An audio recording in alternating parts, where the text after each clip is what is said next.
Yo, what's going on, everybody? Welcome to The Drop. My name is Andrew Brewer. This is... Jordan Mitchello. What up, dog? How you doing? I'm well, man. How are you? Good. I am very excited to start this journey with you guys, as well as my buddy Jordan here. And we are proud to present to you The Drop. We are kind of creating a space / a podcast / video series, kind of all-encompassing of snowboarding. It's going to be all based around the sport of snowboarding or the action of snowboarding. I don't know if we want to call it a sport. But everything from maybe even some beginner trick tips all the way up to super deep dive tech stuff, into lots of stuff like on and off the hill. I know you're super into it, right? Oh, yeah. There's a lot that goes into it that's not just on hill, right? Yeah. Yoga, ice baths, you give me shit for all that stuff, but I don't know, it helps, man. Yeah. Riding the bike. Every day. Long story short, there's a lot of extracurricular things that you can be doing. There's also a ton of stuff that you can get involved with in snowboarding. So anyways, without further ado, today's topics. Well, first, let me explain this first. So if you guys watched anything about watched my last show, we kind of went into certain things. Boom, boom, boom, boom, boom. This show's going to be a little different in the fact that we are going to kind of just pick a couple of topics and then ramble on about them, talk more about them. We hope to have some guests here and there.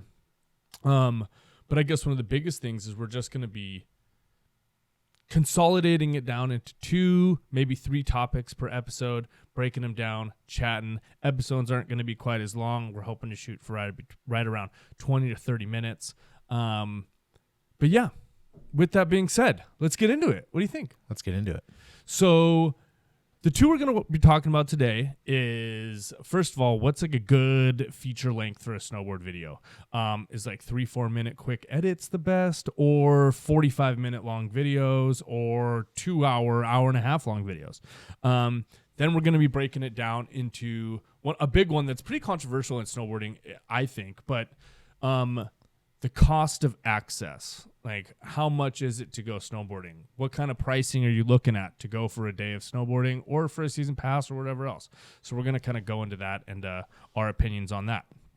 So anyways, Jordan, what do you think is the perfect length for a snowboard video? That's why I kind of hate this question, because it's so goofy, right? I don't know. I think anywhere from 15 minutes to 30 minutes, but then the Brown Cinema movie was 45, 50, and that was awesome. I watched the whole thing. It's just, do you always have that much time in the day to dedicate yourself to sitting down and watching a video? Well, that's a good point. Sometimes you don't just have that amount of time to sit and actually watch a video. But more than that, I think, especially nowadays, is how quickly do people get distracted, how entertaining can each rider be that it makes people want to stick and watch with it. Also, I just thought it just popped in my head, but another thing, and going back to like the Brown Cinema video, there was a lot of sort of jump in between street snowboarding and powder snowboarding. And like personally, for me, I'm not the biggest, just mostly not that I don't respect it, but I can't appreciate it because I don't really know how crazy it is because I've never really experienced it myself so much. So like I could sit and watch a 30-minute street video, no problem, but trying to watch like a long form powder video is tough for me. Yeah, it would be hard. So maybe we'll get to be powder dogs some days. We get a little bit older, but we'll see. Yeah, I mean, I love powder. Don't get me wrong. Powder is awesome. Powder's the shit. But it's really hard to keep my attention from a snowboard video when I'm just sitting there watching powder. So personally, for me, I think that the perfect range is right around 15 to 20 minutes, personally, no matter what video it is. Like, the Brown Cinema video was cool. It was a little long for me, and there was a ton of people in it. Like, I think that video could have been 2 videos or had half as many people in it. Yeah. That's just, not that it wasn't a good video. I'm not taking away from the video, but it was just a little long for me. And I found myself being like, okay. Let's just get to Kale's part. Let's get to Kale's part. And actually, Nick Baden's part was really sick, too. That was sick. A lot of people had dope parts in it. But, yeah, and then, but then again, there's there's also like old videos, you know, and maybe it's just because I had more time on my hands, or maybe because they're nostalgic for me. Like I could sit down and watch Back in Black all day. Or Well, you know what's so different about that stuff is that's all we had. Like those little lifestyle shots, like Mark Frank Montoya, any of that stuff. It was like that's the only access we had to seeing these snowboarders. And I think now you get to pop up on Instagram and you're like, oh, I know what Danimals ate for breakfast today. yeah, or what he's currently doing at the moment. Like, oh, look, he's at Buck Hill right now, or whatever. Ryan Paul's live doing backflips, pretty sick. Mm-hmm. So then the video comes and you're like, okay, I just want to see the clips, you know? Yeah. Like it's just a bit different than it used to be, I guess. So we have some nostalgia for that. You mean like as in like I guess what you're trying to say, or it seems like you're saying, is that there was more like lifestyle / personality clips in those older videos that filled in a video part to add length.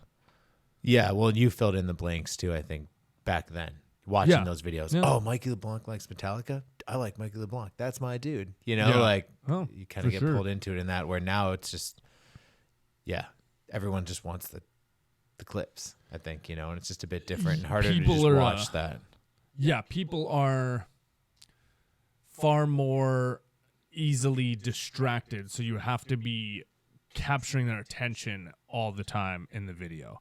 So if you're killing time with dead space or with random filler footage, it takes people's attention away from the video, and then they get bored with it, and then they want to stop watching it. I mean, I also think it's just everything, like snowboarding nowadays has just become so niche-y, right? Like it's so, you're a street guy, you're a powder guy. What are the things that you really like? What are the things you don't like? What's the stuff you just want to watch, you know? Like I even find myself with some of those really good videos just like skipping parts because all I want to get to is a certain person's street part, you know? I don't know. Speaking of which, what's your favorite movie of all time? Do you have one? Favorite movie of all time? Oh my gosh, it'd probably have to be Revival. Revival. Yeah, it's pretty. Yeah, I mean, mine would have to be Video Gangs. If you guys remember that one, Video you ever Gangs? see that one? Yeah. It was like the forum video. I just didn't think that would have been your favorite one. I think it was because of a couple reasons. Well, that video and True Life. Okay, True Life because it was one of the first videos I ever saw. But the reason Video Gangs was something for me was because it was the very first like video premiere I ever went to.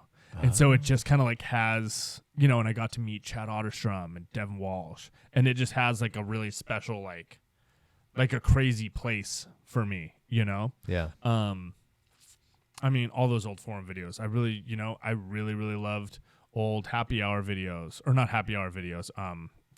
Really liked Kingpin videos, and I really liked robot food videos and Mac Dog videos. I really liked in the beginning, but later on, once they started getting too crazy, it just became too much of a production. Maybe, you know? Yeah. And then obviously I love like all the love hate burning bridges. Then like the artsy videos started coming out. I really liked all those. Yeah, those are the best. There's so many good ones. The thing nowadays is like when every single season there's 35 videos that come out from different people. It's just like hard to keep track of it all. I watched a lot of videos last year, and I've watched hardly any this year. I think it's just I needed a break for a little bit, you know? Yeah, that's fair. But kind of happens with the short videos. Well, that's why I like the short videos now, you know? They're easier to just bounce through. But they're harder to like go back and be like, oh, that video of this, you know? They kind of blend a bit more when it's I find myself getting mixed up between multiple videos, if that makes sense. Like I'll think of like, oh, that one dude's clip, but it's not that dude's clip. It was somebody else, you know? Do you get writers mixed up? For sure, all the time. Huh. Or mixed up in videos. Like I'll be like, oh, and I won't be able to remember the name of the video because there was like 3 of them that were all so similar, you know? Yeah, I can see that. And there's just a lot. Like I can remember the snowboard, I can remember the names, and I can remember the writers, but I cannot remember like the actual video or like the exact part. And it all just runs together nowadays. I forget like what season it's even from practically, you know? Yeah. But I don't know. Let us know what you guys think in the comments. The other funny thing too, well, it's not even funny, but the other fun thing and great thing about doing this is that if you guys have something to add into the conversation, or if you have a comment, put it in the comment section, and then we can address it next episode and talk about it more, which I think will be really fun. We want to chat with you guys, pick your brains, and get your ideas about stuff also. Okay. Moving on. This is a big topic because I feel that a lot of people think about it in all kinds of different ways, right? So the topic is how is snowboarding too expensive? Is the cost of snowboarding too expensive? Are there ways to do it cheaper? Is it inaccessible to most people because of cost? And I wanted to kind of start off with, let's just start right off really simply, equipment. So obviously you need a board, boots, and bindings, right? Like, yep. Exactly. That's it, right? Well, jacket, boots. You said boots. Yeah, but I mean, well, Snow pants, let's just keep it super basic. Obviously, yeah, if you're living in Minnesota, you're gonna need like a jacket, pants, things like that. But they don't necessarily need to be Volcom, Gore-Tex, crazy expensive stuff. You could wear the Carhartt clothes that you stay warm in outside, anyways, right? Yeah, that's true. Yeah. So then we get into resorts. Yeah, well, I mean, then we can talk about resorts and pricing as far as that goes. But then we can talk about, the actual accessibility. Do you live close enough? Do you live far away and have to pay for flights? Do you have to pay for tickets? Do you have to pay for gas to get to the mountain? So anyways, going back to snowboards and actual hard goods. Yes, you can go out and buy a $900 snowboard, $500 bindings, and $500 boots, and you can spend $2,000. And yes, for most people, that's going to be extremely, extremely inaccessible, right? Oh, yeah. Yeah. But then you have, I mean, how often, or, you and I are always sending each other snowboards and stuff on Facebook Marketplace. You can find boards for less than $100 for a board and bindings. That aren't even that old. No. Could just be someone went and rode a couple times, didn't like it, and they're like, here, buy my stuff. Yeah. I mean, like just for example, the other day I went and bought a snowboard online for $50. So which board was that? The JP Walker board. Yeah, I mean, it's a few seasons old, but but for example, right now online, I have a snowboard for sale for $175. It's brand new, So, or you could go to thrift stores, which actually thrift stores tend to be more expensive nowadays than even like Facebook Marketplaces, Yeah, it's a good place to buy anything pretty much these days. I mean, the other thing too is like going back to jackets, outerwear, stuff like that. Like you can find super good deals. Like I literally, again, like Facebook Marketplace, like I literally was able to trade an old jacket I had to a dude who was looking for a jacket, and I was just looking for some different snow pants, and I was able to trade him straight up for a pair of snow pants. So I think that, people always say like, oh, snowboarding is so inaccessible, snowboarding is so expensive. Like it can be, certainly, right? Like going and buying snowboards or whatever can get really expensive for sure, but it can also be super cheap. I mean, what's your experience? I mean, you just bought or have a snowboard for your kid, right? Yeah. Did you go pay full price for it? I did get hooked up. Yeah. Well, okay. Thank you, Steve Wickner. You got lucky, but I've been looking just like on there to get her something a little bit bigger, and $150 board and bindings. Yeah, that's not bad. Not terrible. No, not compared to the alternative, which is buying it brand new at a store for $550. Yeah, it's a lot for a kid's board. Yeah, and then obviously boots. Boots. If you are gonna go and buy something that's a little like that you want, like I would say boots are the most important. So if you were gonna spend a little bit of money, I would say spend it on boots. But even if you like were to go and like try on a pair of boots and know your size, you could probably find it on Facebook Marketplace for a lot cheaper. Or even just like late season sales, say I think I want to go snowboarding next year. I'm going to wait until it's the end of the season. And then when those boots are, or even halfway through the season, when everything goes on sale, buy your boots then, I think it's way more accessible than people argue that it is. But that also always goes back to now the other topic, which is getting there. Well, first of all, let's choose our destination, right? So Tahoe, for example, Boreal had $15 Fridays, right? So that's pretty cheap. That's pretty good. And then you have Was that Palisades. all day? Yeah, that was for an all-day ticket. I think it was That's a good once a deal. month or maybe the first Friday of the month. But long story short, if you just did that all season long, you could go 8 times for, $120. That's pretty legit. And then even out here, like lift tickets are only $30 a day for an actual day ticket. Yeah, 30 to 50. Yeah. Okay, so not bad. No. And then obviously if you want to go get a season pass and you start taking it more seriously, then you're going to start spending a little bit extra money. But I mean, if you were to go and buy a day ticket at Vail, I believe nowadays the price is like $200 something a ticket. But It's wild. But if you buy the Epic Pass or the Icon Pass, you're spending $800, maybe like $500 to $800, or $500 like $1,000. I'm not exactly sure the top think end it's or the over low end of 1,000. each of them, but They get you locked in. They want you locked in yeah. for that, right? But if you're planning on going for more than 4 times that season, it's usually a pretty good deal, Yeah, it's true. But yeah, so even if, I know that in Colorado, Eldora tends to be kind of cheaper. But it's funny, man. There's a place in Denver called Ruby Hill, which has like rails and is like a full like little mini skate park for snowboarding. It's like a little Highland snowboard Hills or park. something, kind of? Kind of, but it's only hiking. They don't have a rope or anything, but they have, a down bar, a kink rail, boxes, a wall ride, stuff like that. Totally free. So, and like you can just go. Dang. There's a whole zone to the left where if you just wanted to try and learn to turn, like you could go and it's absolutely free. Like, Dang. That's cool. and nothing is stopping you from going to the hill down the street from your house and trying to learn to snowboard either, Well, that's my gripe with the weather right now. I wish we had snow so I could go do that with my kid. Yeah, we do not have much snow here at all. It's been, finally it was cold yesterday, but it's been warm other than that. Yeah. A lot of places aren't getting snow. But yeah, if you want to go spend $2,000 on gear and you want to go to Aspen, you're probably going to spend a lot of money. But saying that that's the only way that you're able to go snowboarding is just not true, Yeah, I agree. And then obviously if you live in Texas, like, okay. I feel like the cost of getting somewhere is kind of isn't really an argument because wherever you live, you have certain things, right? Like it's going to cost me a lot of money to get to Southern California to go surfing. Well, even what about I mean? that snow dome place on the East Coast? Well, I think more places get snow than places get surf or stuff like that. Yeah, I don't know. that's for sure. Yeah.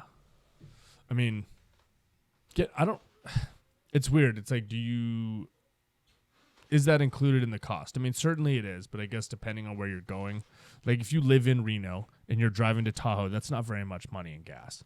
If you live, especially if you're with a couple friends, if you live in Minneapolis and you're trying to go to Highland Hills, it can be 5 minutes or it can be 20 minutes away, but it's not hard. It's not expensive. It's not far. Now, if you live in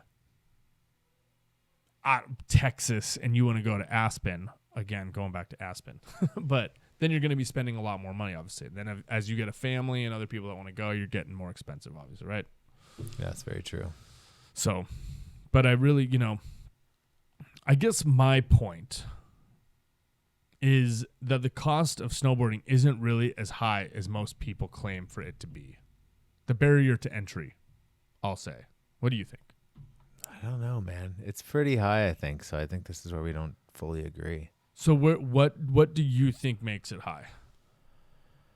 I think it's just everything like accumulative to it. Like it's not just, I need to buy season passes here. It does add up, I think, quite a bit. But if you're just starting out, that's kind of where right now we were talking about Highland Hill.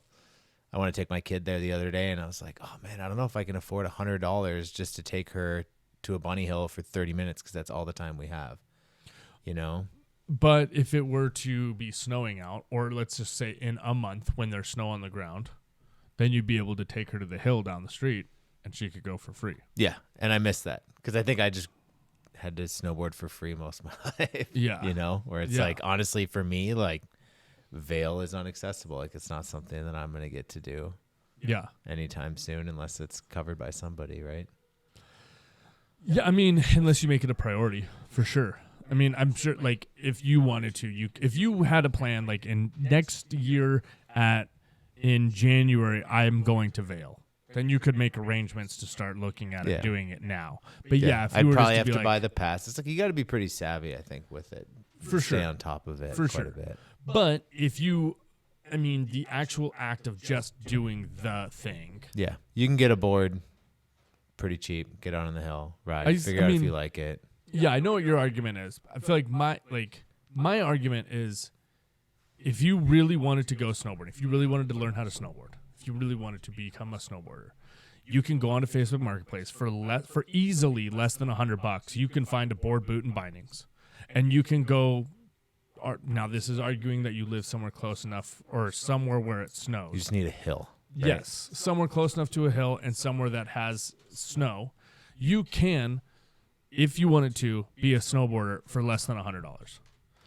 Yes, and going back to your thing just now about going to Vail, if you wanted to save up and spend $4,000 to bring your family to Vail for a week, that's an option too. And yes, I would absolutely agree that that is extremely inaccessible for most people. Yeah. But the actual sport of going snowboarding is, in my opinion, not that inaccessible, I think. Yeah. I don't know. I'm curious what everyone else thinks. Yeah, also, where do you guys live? I mean, that's another thing. Like I said, if you live close enough or you live far enough away, I know a lot of people from my last show, they were all over the place. So it's interesting to see what your guys' perspectives on it are. Also, what do you guys think could drive the cost down? Do you think that day tickets I think we all think that actual day tickets to resorts are way too expensive nowadays. I think we can all agree on that. Safe to say. But what do you think better options are out there? I'm curious to know. Again, we'd love to hear your feedback. So, Jordan, what'd you think of the episode? Episode 1? Yeah, I mean, I guess this will be episode 1. Episode 1, yeah.